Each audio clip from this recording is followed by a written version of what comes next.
평생을 남편한테 단 한 번도 거짓말 안 하고 살았다고 믿었습니다. 근데 딱 하나, 정말 딱 하나만 숨겼습니다. 그게 30년이 지나서 이렇게 제 인생을 무너뜨릴 줄은 몰랐습니다. 여러분, 이 이야기는 지키기 위해 숨긴 거짓말이 과연 옳은 선택이었는지에 대한 이야기입니다. 그리고 그 비밀이 무너진 날, 우리 가족에게 어떤 일이 벌어졌는지에 대한 이야기이기도 합니다. 끝까지 들어주시면 아마 여러분도 누군가 한 명은 떠오르실 겁니다. 그날은 그냥 평범한 날이었어요. 남편이 병원에서 건강검진 받고 온 날, 여보, 나 아무 이상 없대 하면서 환하게 웃더라고요. 저도 같이 웃었습니다. 다행이다, 잘 됐네. 근데 그날 밤 남편이 갑자기 저한테 묻습니다. 숨기는 거 없지? 그 말을 듣는 순간 심장이 쿵 하고 떨어졌어요. 아무렇지 않은 척 웃으면서 말했습니다. 무슨 소리야, 갑자기. 남편도 그냥 웃었어요. 아니야, 그냥 건강검진 받으니까 괜히 그런 생각이 들더라고. 저는 속으로 가슴을 쓸어내렸습니다. 아, 그냥 하는 말이구나. 근데요, 그날 밤 남편이 잠든 뒤에 저는 화장실에 가서 조용히 서랍 쪽을 봤습니다. 서랍, 제가 30년 동안 아무도 모르게 간직하고 있던 그 서랍이요. 설마 봤을까? 서랍은 닫혀 있었습니다. 하지만 그날 밤 저는 한숨도 못 잤습니다. 왜냐면요, 저는 있었거든요. 숨긴 거 30년 동안 단 한 번도 입 밖으로 꺼내지 않았던 비밀이요. 그 비밀의 시작은 결혼하고 2년쯤 지났을 때였습니다. 저는 그때 28이었어요. 신혼의 설렘이 가시고 이제 슬슬 아이가 생기겠지 했는데 아이가 안 생겼습니다. 처음 1년은 그냥 기다렸어요. 아직 이르겠지. 그런데 2년이 되니까 시어머니가 조금씩 달라지셨습니다. 눈빛이요. 말은 안 하셨는데 밥상에 앉을 때마다 한숨을 쉬셨어요. 그 한숨이 저한테는 말보다 더 크게 들렸습니다. 남편도 말은 안 했지만 조금씩 변해갔습니다. 퇴근하면 피곤하다고 일찍 자고 주말에도 말이 없어지고 그러다 어느 날 처음으로 말을 꺼냈어요. 병원 가봤어? 딱 그 한마디였는데 그 말이 얼마나 무서운지 그때 처음 알았습니다. 결국 병원에 갔고 검사 결과는 저였습니다. 문제는 의사 선생님이 조심스럽게 말씀하셨어요. 자연 임신은 어려울 수 있습니다. 그 말을 듣는 순간 머리가 하얘졌어요. 복도로 나와서 차가운 벤치에 혼자 앉았습니다. 사람들은 제 옆을 바쁘게 지나쳤고 어디선가 아기 울음소리가 들렸고 저는 눈물도 안 나왔습니다. 그냥 멍했어요. 내가 잘못됐구나. 그 생각 하나만 머릿속을 맴돌았습니다. 집에 돌아왔을 때 남편이 부엌에서 과일을 깎고 있다가 저를 보더니 물었습니다. 어때? 저는 잠깐 남편 얼굴을 봤습니다. 이 사람한테 말하면 어떻게 될까? 이혼하자고 할까? 아니면 괜찮다고 할까? 시어머니는 뭐라고 하실까? 그 0.5초 동안 수백 가지 생각이 스쳤습니다. 그리고 저는 거짓말을 했습니다. 괜찮대. 남편은 다행이다 하면서 과일 한 조각을 내밀었어요. 저는 그걸 받아서 씹었습니다. 아무 맛도 안 났습니다.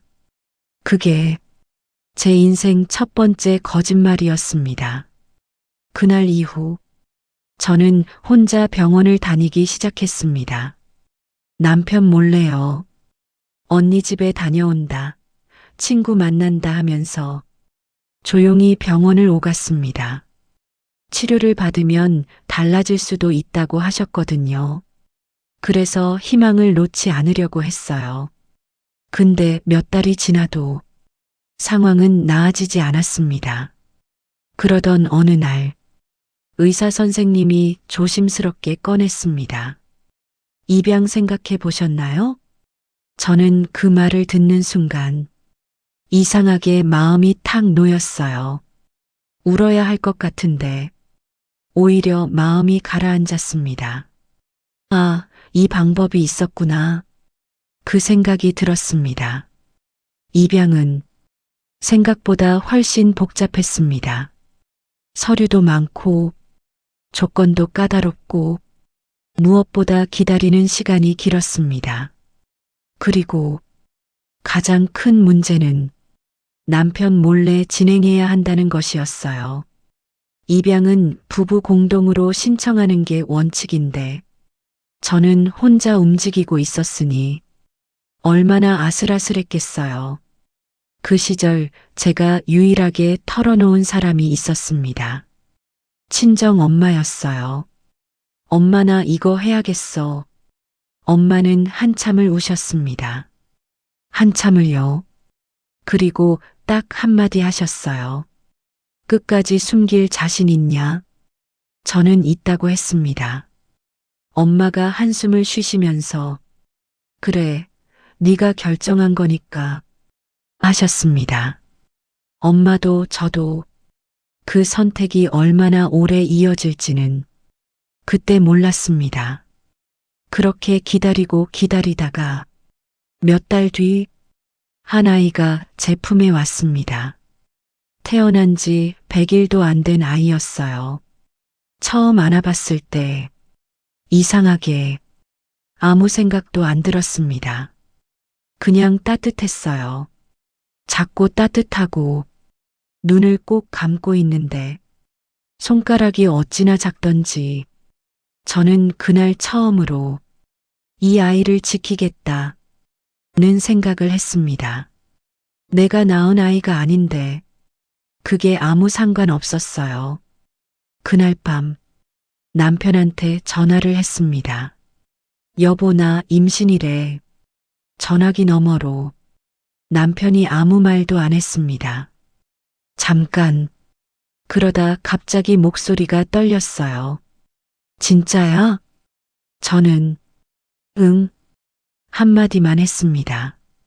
그러자 남편이 울었습니다. 남자가 전화기 너머로 우는 걸 저는 그때 처음 봤습니다. 저는 그날 밤 혼자 아이 옆에 앉아서 이 아이한테 말했습니다. 너 정말 사랑받을 거야. 아빠가 벌써 울고 있어. 그리고 우리 가족은 그렇게 시작됐습니다. 아이는 잘 자랐고 남편은 세상에서 제일 좋은 아빠가 됐고 저는 그 비밀을 마음속 깊이 묻었습니다. 물론 쉽지만은 않았어요. 아이가 3살 됐을 때 남편이 어느 날 말했어요. 우리의 눈이 나 안 닮은 것 같지 않아? 저는 웃으면서 말했어요. 나 닮았지. 내 친정 아버지 눈이야. 남편이 고개를 끄덕였습니다. 그게 두 번째 거짓말이었습니다.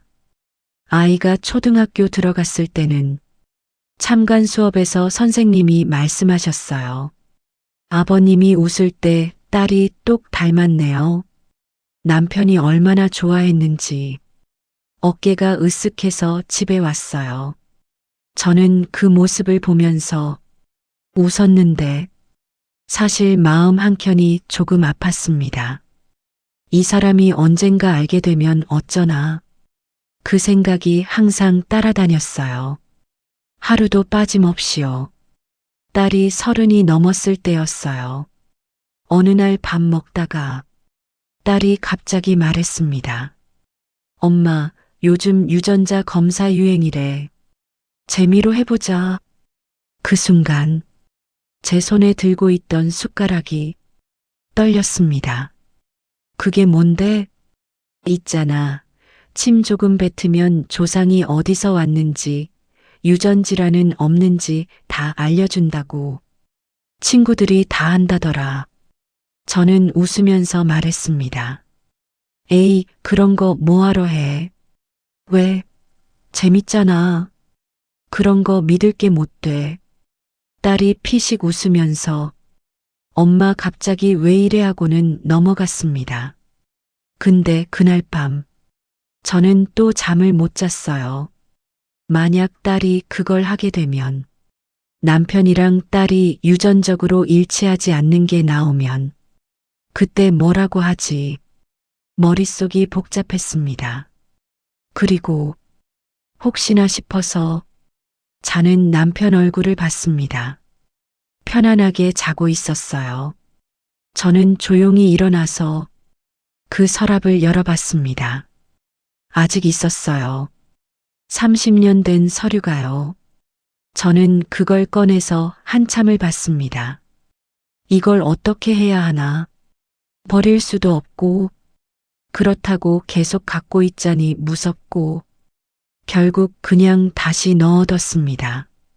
설마 남편이 보겠어. 그게 실수였습니다. 며칠 뒤 남편이 건강검진을 다녀왔고, 그날 밤 숨기는 거 없지? 라는 말을 했습니다. 저는 아까 말씀드린 것처럼 가슴이 철렁했지만 아무렇지 않게 넘겼어요. 근데 그게 그냥 하는 말이 아니었습니다. 다음 날 아침 남편이 출근하고 저는 서랍을 열었습니다. 서류가 없었습니다. 없었어요. 저는 서랍 전체를 다 뒤졌습니다. 없었습니다. 그날 저녁 남편이 퇴근해서 들어왔을 때 소파에 앉더니 손에 서류를 들고 있었습니다. 그걸 저한테 내밀지도 않았어요. 그냥 들고 앉아 있었습니다. 이게 뭐야? 딱 그 한마디. 저는 무릎이 풀렸습니다. 저는 그 자리에 그냥 주저앉았습니다. 말이 안 나왔어요. 남편이 다시 물었습니다. 이게 뭐냐고. 저는 다 말했습니다.